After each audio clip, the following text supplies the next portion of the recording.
Hello बच्चों। आज का हमारा टॉपिक है लिमिटेशन ऑफ ऑक्टेट रूल। तो ऑक्टेट रूल की क्या क्या लिमिटेशन थी। तो बहुत ऐसे कंपाउंड पाए गए जो ऑक्टेट रूल एक्सप्लेन नहीं कर पाया, तो वो क्या हुई उसकी लिमिटेशन। ठीक है, मतलब वो रूल क्या हो गया, फेल हो गया। तो फर्स्ट लिमिटेशन ही क्या थी उसकी, formation of compound involving hydrogen. Formation of compounds formation of compounds involving hydrogen. ठीक है, formation of compound involving hydrogen. जैसे हमारे पास हाइड्रोजन होता है, उसका एटॉमिक नंबर 1 होता है। ठीक है, तो ये क्या करता है, क्योंकि आउटर मोस्ट शेल में इसके 1 इलेक्ट्रॉन होता है, तो ये क्या करेगा, एक इलेक्ट्रॉन को इसको अपने शेल को कंप्लीट करने के लिए एक इलेक्ट्रॉन की ज़रूरत पड़ती है। ठीक है, तो ऐसे लिख सकते हैं हम, it needs 1 more electron to complete its shell।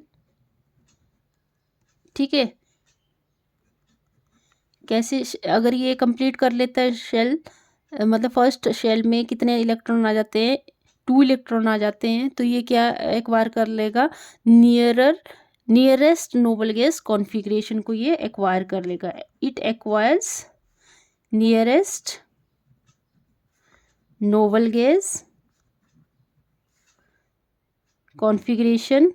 Noble gas configuration क्या होती है, हीलियम क्या है, noble gas helium noble gas है, और ये स्टेबल इलेक्ट्रॉनिक कॉन्फ़िगरेशन है। तो कोई भी एटम है वो क्या करना चाहता है, स्टेबल होना चाहता है। ठीक है, तो ये अगर एक और एटम ले लेता है तो हीलियम की कॉन्फ़िगरेशन की तरह इसकी कॉन्फ़िगरेशन हो जाती है। तो ये जो हाइड्रोजन एटम है ये क्या कर रहा है, कंप्लीट सिर्फ डुप्लेट को कंप्लीट कर रहा है।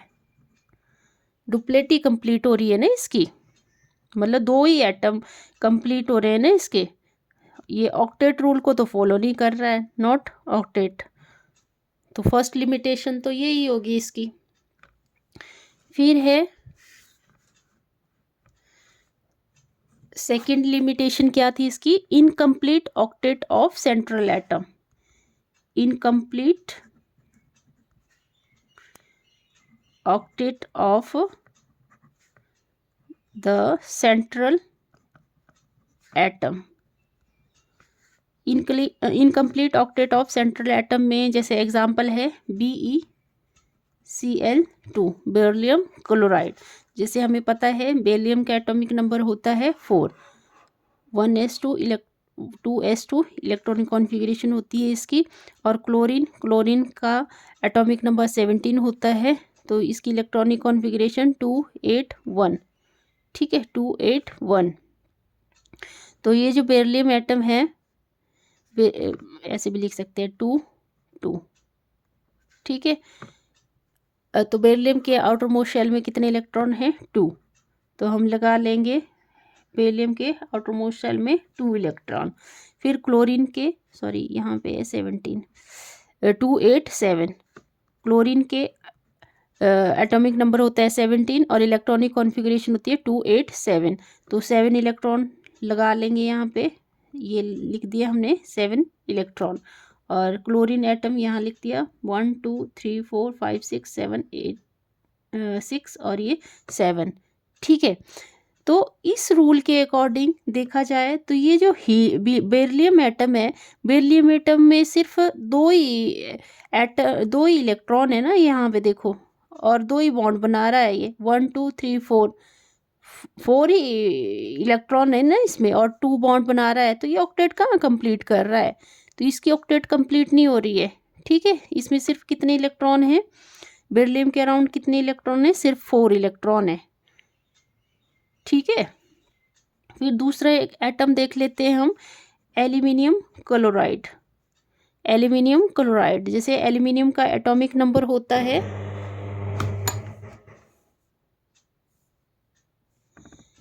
एल्यूमिनियम का एटॉमिक नंबर होता है 13 और इलेक्ट्रॉनिक कॉन्फ़िगरेशन 283 और क्लोरीन का एटॉमिक नंबर होता है 17 और इलेक्ट्रॉनिक कॉन्फ़िगरेशन 287। ठीक है, 287। तो अगर हम इसको लिखते हैं, इसके लेविस स्ट्रक्चर बनाते हैं, तो एल्यूमिनियम में कितने इलेक्ट्रॉन हैं? आउटर मोस्ट शेल में थ्री इलेक्ट्रॉन और क्लोरीन में क्लोरीन 3 क्लोरीन लगा लो और आउटर मोस्ट शेल में है 7 इलेक्ट्रॉन 1 2 3 4 5 6 और ये 7 इलेक्ट्रॉन 1 2 3 4 5 6 और ये 7 इलेक्ट्रॉन। ठीक है, तो यहाँ पे देखो कितने इलेक्ट्रॉन है? 1 2 3 4 5 6। ये तो अपना ऑक्टेट नहीं कंप्लीट कर रहा है। ठीक है ना, तो ये कहाँ ऑक्टेट कंप्लीट कर रहा है? तो इसके आउटर मोस्ट शेल में कितने इलेक्ट्रॉन है? 6 इलेक्ट्रॉन है। तो ये भी अपनी ऑक्टेट कंप्लीट नहीं कर रहा है। तो ये और थर्ड है, थर्ड एग्जाम्पल चलो ये ले लेते हैं, बहुत इंपॉर्टेंट है।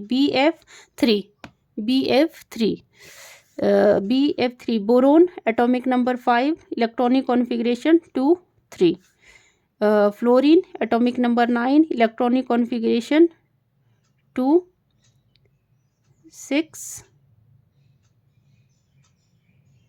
सॉरी 2 8 नहीं 2 7 9 बनाना अब। ठीक है, अब बोरोन का लेवी स्ट्रक्चर लिखे हम, तो इसमें वैलेंस इलेक्ट्रॉन कितने हैं? 1 2 3। ठीक है, 1 2 3 और फ्लोरीन में 3 फ्लोरीन लगानी पड़ेगी हमें और आउटर मोस्ट शेल में है 7 इलेक्ट्रॉन 7 इलेक्ट्रॉन 7 इलेक्ट्रॉन। तो यहाँ पे देखो, यहाँ पे भी कितने इलेक्ट्रॉन है? 1 2 3 4 5 6 7 8 तो है नहीं, ये भी ऑक्टेट को कंप्लीट नहीं कर रहा है। यहाँ पे भी कितने इलेक्ट्रॉन है? 6 इलेक्ट्रॉन है। तो हम क्या लिख सकते हैं कि जो सेंट्रल एटम है contain less than 8 electron. Central atom में कितने एटम है? सिर्फ central atom contain less than 8 electron. These compounds are also called ये बहुत important है ये। These compounds, इन compounds को क्या बोलेंगे? These compounds are called deficient, electron deficient compound भी बोलते हैं इनको, electron deficient कंपाउंड। ठीक है, तो आई होप ये समझ आया होगा आपको। थर्ड है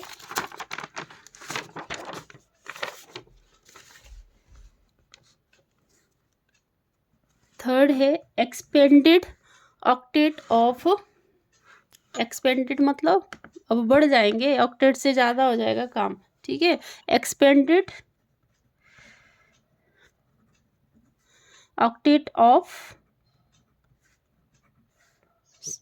द सेंट्रल एटम।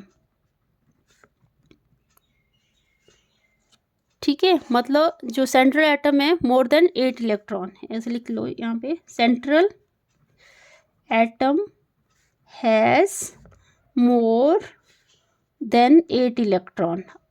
अब 8 इलेक्ट्रॉन से ज़्यादा हो जाएंगे, जैसे एग्जांपल ले हम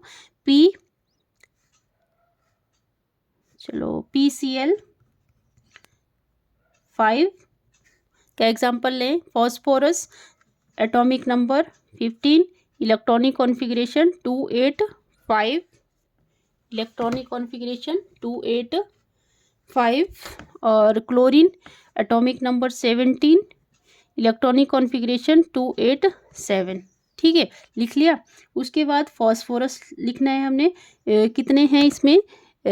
आउटर मोस्ट शेल में 5 इलेक्ट्रॉन, तो यहाँ पे लिख दिया 1 2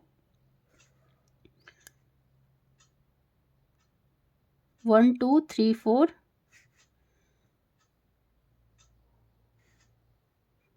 चलो यहाँ ऐसे जैसे बनाते हैं 1 2 3 और यहाँ पे 4 5, ठीक है। फास्फोरस में वैलेंस इलेक्ट्रॉन 5 लिख लिया। यहाँ क्लोरीन कितने हैं 5, तो 1 2 3 4 5 क्लोरीन लगा ले। आउटर मोस्ट शेल में कितने इलेक्ट्रॉन हैं 7 लिख लो, 6 और ये 7 7 4 6 7 7 और ये 7, ठीक है। सभी में कितने कितने इलेक्ट्रॉन हैं, क्लोरीन में 7। तो आप देखो यहाँ पे होना चाहिए था ऑक्टेट। अब यहाँ पे एक बॉन्ड बनाएगा, एक बॉन्ड यहाँ बनेगा, एक बॉन्ड यहाँ, एक यहाँ, एक यहाँ। तो देखो यहाँ पे इलेक्ट्रॉन कितने बन रहे हैं 1 2 3 4 5 6 7 8 9 10 तो 10 इलेक्ट्रॉन बन रहे हैं। फास्फोरस के अराउंड सिर्फ 8 इलेक्ट्रॉन बनने चाहिए थे, तब ये ऑक्टेट रूल को फॉलो करना था। तो यहाँ तो 10 इलेक्ट्रॉन बन रहे हैं, तो ये क्या हो गया, एक्सपेंडेड फॉर्म हो गई इसकी। 10 इलेक्ट्रॉन मतलब एक्सपेंड हो गया ये, ठीक है। और दूसरा एग्जांपल हम ले लेते हैं SF6 का। SF6 sulphur atomic number 16, electronic configuration 286 और fluorine atomic number 9, electronic configuration 27, ठीक है। तो अगर हम सल्फर को यहाँ पे लिखते हैं तो कितने आउटरमोस्ट शेल में 6 इलेक्ट्रॉन, मतलब 1 2 3 4 5 6, ठीक है। 6 इलेक्ट्रॉन लगा दिया आउटरमोस्ट शेल में। और फिर लिखेंगे हम फ्लोरीन, साथ में लगा दो इसके, फ्लोरीन फ्लोरीन फ्लोरीन फ्लोरीन, ठीक है। आउटरमोस्ट शेल में 7 इलेक्ट्रॉन, 1 2 3 4 5 6 7, 1 2 3 4 5 6 7, 1 2 3 4 5 6 7, 1 2 3 4 5 6 7, सॉरी यहाँ पे ऐसे वो, ठीक है। 1 2 3 4 5 6 और ये 7। तो यहाँ पे देखो, अगर हम यहाँ बॉन्ड बनाते हैं तो 1 2 3 4 5 6 7 8 9 10 11 12, यहाँ तो 12 इलेक्ट्रॉन बन रहे हैं, मतलब 6 बॉन्ड बन रहे हैं यहाँ पे। तो ये तो गलत है ना, ऑक्टेट रूल के अकॉर्डिंग तो सिर्फ 8 इलेक्ट्रॉन होने चाहिए, ठीक है। तो यहाँ पे 12 इलेक्ट्रॉन बन रहे हैं अराउंड सल्फर एटम। तो यहाँ पे भी क्या हुआ, ये ऑक्टेट फॉलो नहीं हो रहा है। तो इन कंपाउंड्स को हम क्या बोलते हैं, these compounds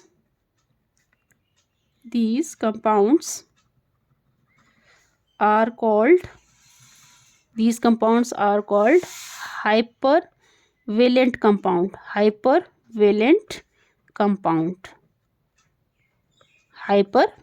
compound, ठीक है। नेक्स्ट है हमारा 4th point, formation of compounds of noble gases. अब नोबल गैसेस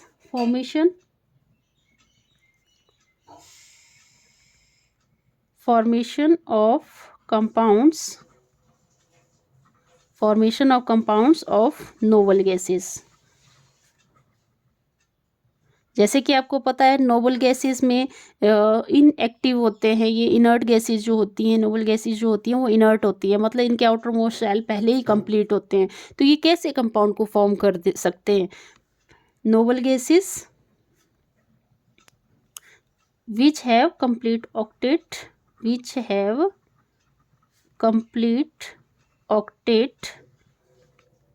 इनका ऑक्टेट तो पहले कंप्लीट होता है। जैसे नियॉन है, नियॉन का एटॉमिक नंबर 10 होता है, तो 2 8, आउटर मोस्ट शेल में तो 8 इलेक्ट्रॉन है, तो ये तो कंप्लीट हो रहा है ऑक्टेट इसका।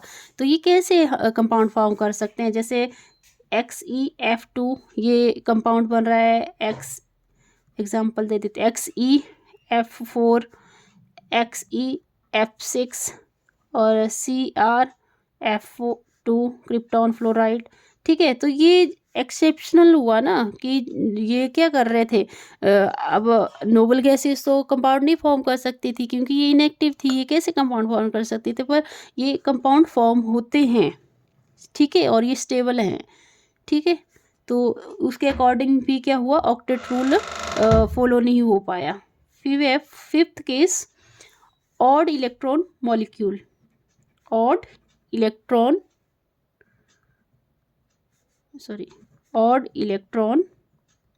मॉलिक्यूल।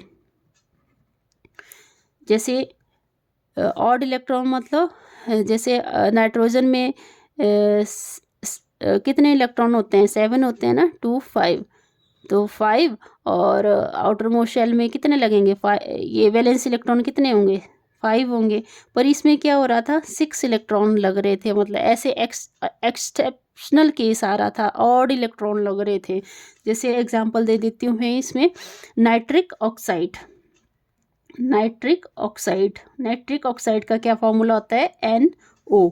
तो ये क्या बन रहा था, N डबल बॉन्ड ऑक्सीजन, यहाँ पे 2 इलेक्ट्रॉन, यहाँ पे भी 2 इलेक्ट्रॉन, पर यहाँ पे क्या बन रही है, अब बॉन्ड बनाने के लिए 2 इलेक्ट्रॉन चाहिए होते हैं, अब यहाँ पे ट्रिपल बॉन्ड मतलब एक और इलेक्ट्रॉन आ रहा था, तो इसको बोला ऑड इलेक्ट्रॉन, ठीक है। दूसरा केस था नाइट्रोजन डाइऑक्साइड, ठीक है। नाइट्रोजन डाइऑक्साइड का अगर हम फार्मूला लिखें तो ये डबल बॉन्ड ऑक्सीजन, ठीक है। यहाँ पे तो 4 लोन पेयर बन रहे थे, यहाँ पे भी 6 इलेक्ट्रॉन बन रहे थे, पर यहाँ पे देखो 3 बॉन्ड पूरे कर चुका था, तो यहाँ पे तो 2 इलेक्ट्रॉन बचने चाहिए थे, पर यहाँ पे क्या बच रहा है, सिर्फ 1 इलेक्ट्रॉन बच रहा है, मतलब ऑड इलेक्ट्रॉन बॉन्ड बन रहे हैं, ठीक है। So thank you. अगर वीडियो पसंद आया तो प्लीज़ लाइक करें, शेयर करें, सब्सक्राइब करें। Thanks a lot.